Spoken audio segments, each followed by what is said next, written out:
who is also a member of the civil society from Turkey. Anya, happy Sunday.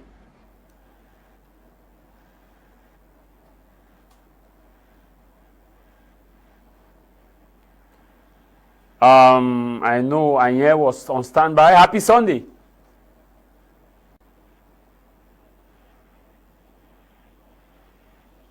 Happy Sunday, JBs. Am I clear on? Am I on? You're on.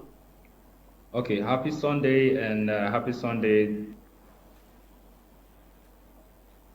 Yeah, happy Sunday, JBs. And happy Sunday to the members of on the panel. So it is the past few days have been very very disturbing in terms of the announcements that we've seen from the Canadian government, from the Cameroon government, and from the Anglophone side. So it is my opinion that for the topic that is at hand today, who is afraid of peace talk? It seems to me that the Cameroon government is sort of, they are not quite straightforward in terms of being consistent in the agreements that they had with the Canadian government and the announcement that was made by the Ministry of Communication afterwards. It seems that there is either some kind of division within the government, because if it's the case that delegates of the government met with the Canadian embassy, with the Canadian government in Canada to discuss on the Anglophone crisis and on peace and all of that, and then later on the same government, it seems to me, the same government is refusing, that they didn't entrust any organization to carry out this. It therefore means maybe one faction of the government is saying is going ahead with the process, and a different faction is refusing that nothing happened. So that is the first. This is just speculation. We do not know what is really happening, but it seems that there might be that division, or it might be some sort of a symbolic gesture. It might just be the government playing to the gallery. Okay, this is also possible, because the government has this strategy where when there is some sort of external or internal pressure to do something that is really meaningful, that has substance, there seems to they always come up with some sort of a solution that muddies the waters. Okay, that is some sort of a decorative solution or a symbolic gesture, which is not very good. So it might be a deliberate gesture, a deliberate symbolic gesture where the government is deliberately playing to the gallery. Okay. Or the third one might be that maybe indeed the government agreed, because there were delegates in Canada. The government agreed and they signed, and somehow maybe the president was involved. Somehow there've been some forgetfulness. That is the extreme. I don't want to go straight to that, but that might be a possibility, because we saw a video. We saw a video of the president in the United States seems to be forgetting where he is. He's not quite sure where he is. He's asking questions. So we don't know. He might have agreed that Canada should take on board the process, and later on he might have forgotten. Okay. So these are the three sort of speculations that I think might be happening. When you say forgetfulness, we're talking about the state here. When you say forgetfulness, what do you mean? And the separatists themselves, are they also not afraid of this talk? Because we have factions that say yes, another faction that say no, another faction that says it's a charade. You're talking about the Ambazonia side, the Anglophone side? Yeah, well, both you say forgetfulness. How can the head of state forget such an important thing if you are saying that he may have forgotten? And also the Ambazonian side too. How are they too not afraid of the talk? Because we have a faction that says it's charade, another one says yes, it's good talk, another one says it's sponsored by the Republic. All these heads and down. From the government side, James, from the government side, it seems as if because here is what is happening. After the communique by the Minister of Communication came out, the secretary at the Canadian Foreign Affairs came out and said that he has been in discussions with the members of both parties, and the previous statement that they had issued still stands, which implies the Canadian government is communicating with the government of Cameroon, and they are agreeing in private, but they seem to be disagreeing in public. Now, this is something that might be possible. And also, the idea about forgetfulness that I mentioned was probably just related to the case of the president. It seems if something like that might have happened, it is possible that the president might have forgotten that he entrusted the Canadian government to help mediate.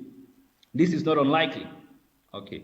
On the Ambazonian side, it seems as though the issue that was brought up was the issue of the name. I think Ayabacho, the leader of the Ambazonian Governing Council, talked about the name, about Ambazonia being referred to as northwest and southwest of Cameroon. So that was one problem. The other issue was, there were factions that seemed to be pulling their legs, but I think the faction of the IG faction of Chris Ano later on joined the process, and I suppose other factions are joining in. So I think on the Ambazonian side, they are quite, in this case, there's a united front on the Ambazonian side, and there seems to be a divisive front on the side of the government of Cameroon. Okay. So that is what I see, and it therefore implies that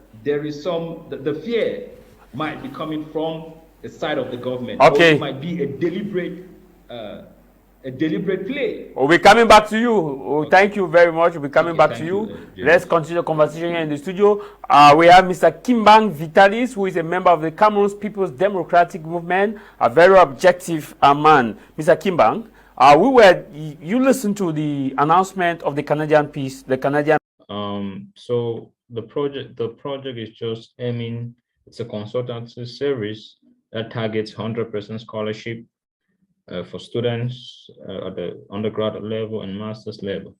So basically, there is a complex admission process. The visa process is complex, and there's also orientation in terms of the major to be chosen. So that is the problem. So how do we help? We provide assistance and consultancy services to the students, and we also bridge the gap between the process of application and helping the students to get vision within the government rank as far as those for and against, and similar thing that Dr. Ako pointed out in his discussion, that the Prime Minister is firm on going forward heads on for peace to return in the restive region, and same idea shared by Nduumye, that the Prime Minister was in Bamenda preaching peace, and RFA and Anglophone Minister was somewhere saying that there will not be dialogue. Now, where is this division coming from? Okay, yeah, James, I've listened. It seems, from what Dr. Ako is saying, and even from some of on social media, from what I've seen, it seems as if there is some sort of a division between maybe the president. The president is working with the prime minister, and the minister of communication, the minister of territorial administration, and the secretary at the presidency. They are working on a different camp. I'm not quite sure. This is a speculation, but it seems as if there is a section of the government that is working with the Canadian government, and there's another section of the government that doesn't want to work with the Canadian government or doesn't want this peace process to move ahead. So it is clear that the division is coming from within the government. If there is a division, it is coming from within the government. And it seems as, because indeed, Dr. Aku talked about it, the Prime Minister is the head of the government. And so if you are saying, if the Canadian government is saying, for example, we've had both parties, we've had the Cameroon government, we've talked with them, it therefore implies perhaps it maybe talk with the Prime Minister's office or maybe the Minister of External Relations. They have been speaking with the Cameroon government. Then all of a sudden we have a communique from the Minister of Communication saying we haven't entrusted. So this is 48 hours. That was 48 hours after it was released, and the communique came late at night. Indeed, there is that. So, in fact, what has been happening? I mean, we've had the Barrister Agbo. So many people have come out and said, "Let us be calm. Let us be hopeful." And indeed, there's been an analysis that said, well, perhaps this is not quite an uncommon thing. This is something that is relatively common. There have been cases where belligerents have got into an agreement, and a couple of hours, maybe a few hours after that, one party withdraws their signature or whatever. So this is not quite uncommon, but in the case of Cameroon, it might be disturbing because there's been this pattern in the past. But I just want to say an example of this would be, for example, the case, the Cuban Missile Crisis, if some of you can remember. Yes, between Kennedy had to sign and Fidel Castro an agreement with Nikita Khrushchev of the Soviet Union. That agreement was supposed to be private, and JF Kennedy mentioned to him that if that agreement was made public, he was going to refuse, that he didn't sign anything. It was for a missile in Turkey to be removed from Turkey, while the Soviet Union was supposed to remove a missile in Cuba. So that is just an example of maybe a party not wanting an agreement to go public. But if this were the case, in Cameroon, perhaps the Cameroon government would have told the Canadian government that do not publish this in public. Don't tell the public that we are working with you. Then that would have been clear. But it seems as if they didn't say that. So the Canadian government went ahead and made it public. And to come back and say, oh no, we didn't entrust the Canadian government, it seems as if there is a division within the government. And this is quite disturbing because you see the United Nations, the US, the United States, the UK, the Vatican, so many civil societies, they have all endorsed this process, they've endorsed this peace process. And to see that the government is working back on it is very disturbing.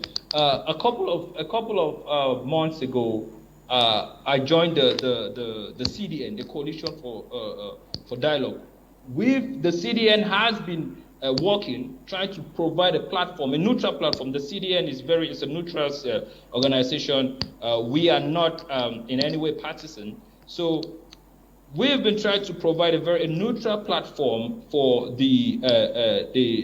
the factions to sort of coalesce together and put a front that they could discuss with the Cameroon government. And so this is what the CDN has been doing. But today I'm just speaking from the civil society.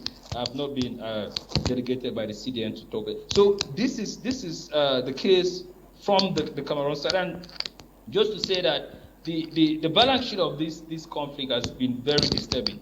I think you mentioned part of it in terms of the statistics. More than 6,000 people have died. More than 1 million people have been displaced. And some of the statistics that we have at the CDN are very disturbing because we've been working the United Nations Office for Humanitarian Affairs, for the coordination of humanitarian affairs. They've been tracking almost everything down. So some people go ahead and commit some of these crimes and everything. All of these things are being recorded. Okay. Very, very detailedly. And if not all indeed, but most of them, they have been recorded. Okay. The situation on the ground. We'll be coming back to you. Disturbing. We'll be coming back to you, Anya. We'll be coming back